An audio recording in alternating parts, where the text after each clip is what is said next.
in a fairly predictable way. And as it shrinks, it changes shape, it warps, it cracks, it shrinks, and so on. What you need to know, without going into too much detail, is how wood shrinks, how it changes shape in relation to the annual rings, which is what is easy enough for you to read. So have a look at this. Here is a section of a tree that I've cut through and through.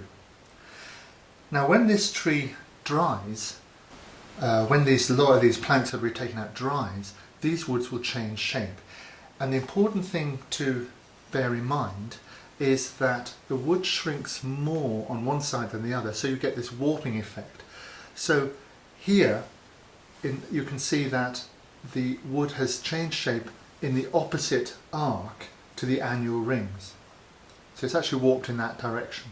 And that's really the thing you need to remember, that if you read the annual rings in this way, the warping is going to go in the opposite way. So the upshot for carvers is twofold.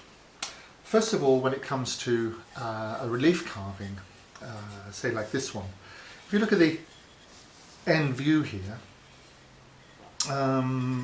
this side I've drawn in the way the annual rings go, and you can see how much this has warped. Now that's not necessarily predictable, but will happen, and it will happen even with a wood that starts off straight.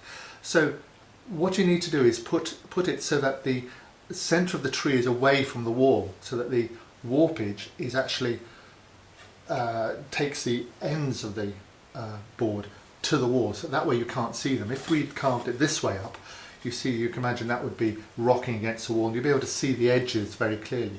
So make sure you select your wood and carve on the face so that any warping happens takes the ends to the wall where the relief carving is going to go. And the second thing is that affects carvers related to this shrinking and moving is when it comes to gluing up wood.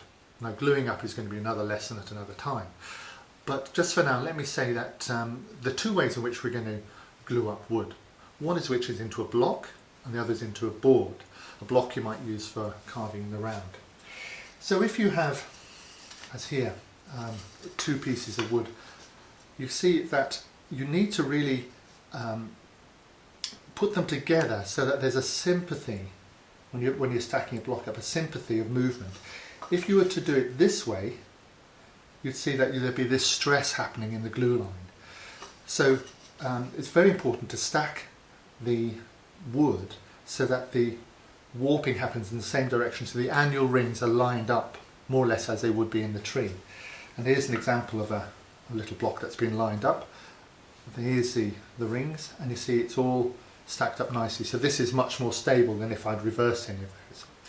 In the second instance, when we're gluing up for a plank, we need to think in terms of not so much going together so much as compensating. So here we would reverse it so that the annual rings are in opposite directions with each board, and in that way you'd find there'd be a compensation. So overall, even though an individual board is moving, overall the whole relief carving, or whatever it is you're doing, remains stable. That's very much how people put tabletops together. It's a basic woodwork problem, not so much carving.